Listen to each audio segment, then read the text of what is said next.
of Syracuse, and he's got an early three.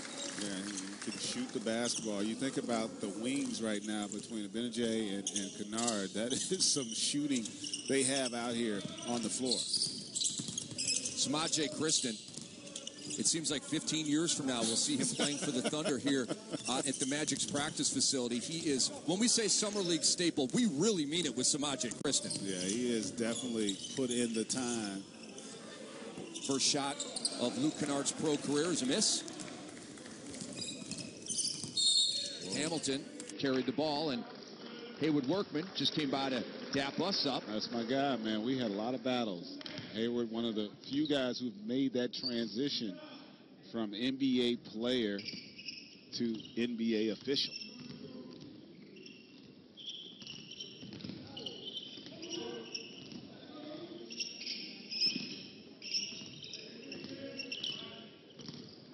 Here's Moreland in a post-up against Dakari Johnson. And they're going to foul on Dakari. And Dakari, another one of the... In Oklahoma City, is not every team is like this, where they've got their, the Oklahoma City Blue in the G League, and it's the developmental thing, and almost like how baseball does it with a minor league system. OKC does as good of a job with this as anybody. Josh Eustace in that pipeline. Dakari Johnson in that pipeline. Samaje Kristen in that pipeline. And they're also the team... They're vested. They're invested in you, so it's in their best interest that you ultimately develop. You see Jackson knocking down that triple. And you get the opportunity. The system's going to be the same, so you get the familiarity with that. And generally your role is going to be the same in terms of what they might ask you to do at the next level. So great opportunity for a lot of these young players to continue to grow and develop as a basketball player. So when Russell Westbrook set the record for most triple-doubles in a season, the dime that got him, I believe it was number 42, to pass Oscar, the shot was made by Samaje Kristen. It was a kick out to the right corner. Kristen hit it and gave Russell Westbrook that history, and Kristen, as we're talking about him, makes a basket. So you're saying he's going to be a footnote of That's a what I'm saying. Question. Yeah, he is. Which he is, absolutely. Who was the guy that made the shot that gave Russ the triple-double to pass Oscar? That is Samaje Kristen. Ellenson with a turnaround, and it's good. And I like Henry Ellenson, GA. He just needs time. Yeah, and again, it's one of those situations where when they drafted him, they weren't expecting him, nor did they need him to come in right away. So you got to let these guys develop at their pace. But what he can do as he gets physically stronger is impressive. He can play in space. He can move. He's got some athleticism. And I think he's got a chance to be a really good player at this level. Here's Luke Kennard. Yes. First bucket of his pro career, Luke Kennard out of Duke. And he's put the Pistons up 11-2.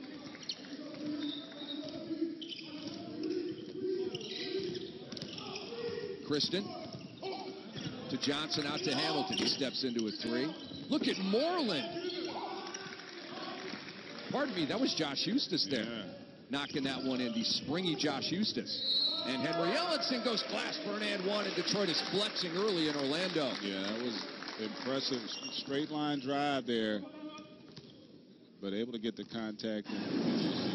Luke Kennard noted as a guy that can shoot it. Remember, this three-pointer a little longer than the one he shot in college, but effortlessly able to knock that one down. And then it's going to be a matter of, at this level, can he consistently get his shot off? That's what we'll get an opportunity to find moving forward, but no doubt about his ability to stroke it. So Pistons fans getting a look at the future here with Kennard and Ellenson. The last two first-round picks. Dakari Johnson saw the lane wide open and missed. And a nice rebound by Ellenson. Ellenson. Didn't see that dribbling last year here in Orlando. Plenty of time on the shot clock. And one more to Kennard, another open look. He never changes expression. No. He doesn't get excited about good things, doesn't get down about bad things, just grinds. Which is really, I think, important and will serve him well moving forward, because you got to keep that even keel, which you don't often see with young players. Remember, this is still a guy who only played 2 years of college and really never projected to be a lottery pick. So credit to that young man for the amount of work he's put in to improve his game. The last mock draft I did, GA, I had him going to the Bulls at 16. And, Kennard maxed out where he was, 12th overall. A lot of people mocked him in the 20s, in the late teens. The thing about the mock, though, Rick, is it's about need. When you're starting to get down there, what do the Thunder need? Or I should say the Pistons as well.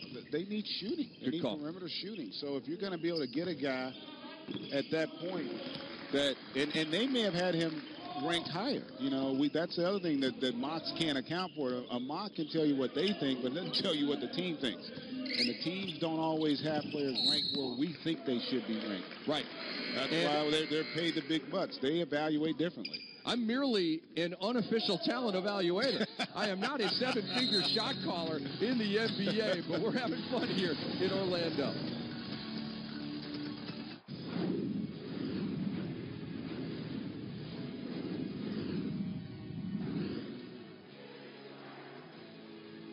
Here's Booker in a tie for the game. Got it off the glass. What a dramatic finish. Devin Booker, fearless.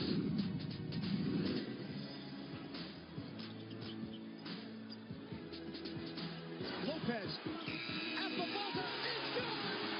The Nets pull it out. Brook Lopez knocks down the game winner.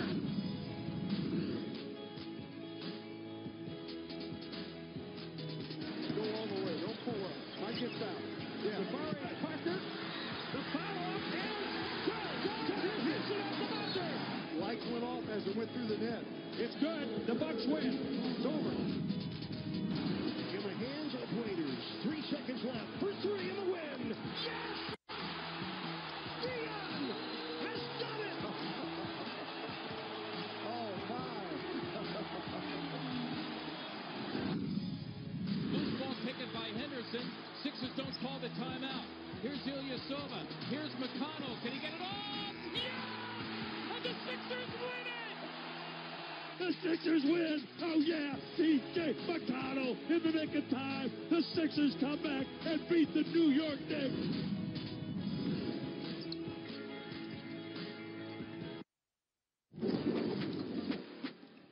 All right, so earlier today, ESPN's Adrian Wojnarowski reporting that J.J. Redick's going to the Sixers on a one-year, $23 million deal. And, of course, Joel Embiid, who is a force on Twitter, says more assists, hashtag the process. And that's Joel and J.J. watching a soccer game somewhere. Yeah, I tell you what, too, that guy, he's a great asset to have when you're doing a free agent pitch because he's got incredible personality to go along with a talent that is literally off the charts. Physically, that guy is imposing. And when you look at his gifts that he has in terms of his ability to play out on the perimeter as well, I just hope as a fan of the game he continues to be healthy because the 76ers have a special talent in Joel Embiid. 31 games a year ago, had the numbers of a Rookie of the Year guy, and really flirted with All-Star consideration. Who would have been your Rookie of the Year? Of course, Malcolm Brogdon of the Milwaukee Bucks won Rookie of the Year, as announced on the award show on TNT on Monday, which, by the way, was a huge hit. I loved it. I thought it was fantastic. It was terrific. But who would have been Rookie of the Year for you? I thought Brogdon, by virtue of the success of the team and the role that he played, was deserving. Listen, if Joel Embiid had played more games, it was a no-brainer. He was clearly the Rookie of the Year. But he didn't qualify in terms of the amount of games. So I thought Brogdon was terrific in his role. Got better second half of the season, which is what you love to see from a young player. And I think he's got a terrific future ahead of him. And look, Sarge also had a great run for him. He was kind of an afterthought because he was playing with Embiid. So his numbers were a bit skewed, but he had a terrific season as well. So I picked up Dario Saric in fantasy basketball, and he paid the bills after Embiid went down. We'll be right back in Orlando.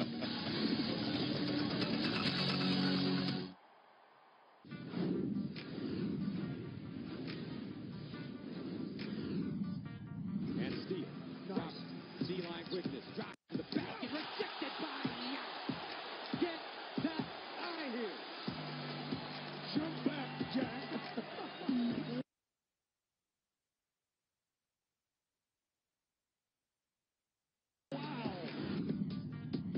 Pacers in Philly on Friday the 11th. Black. Smith.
We're back at the Orlando Summer League. This is our final game of the day.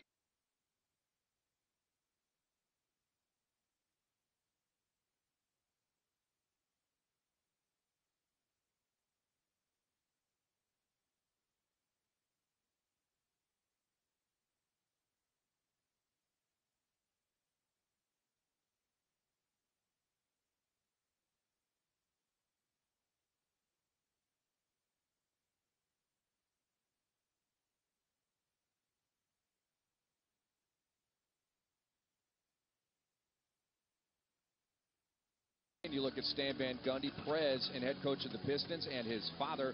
And tomorrow tips off with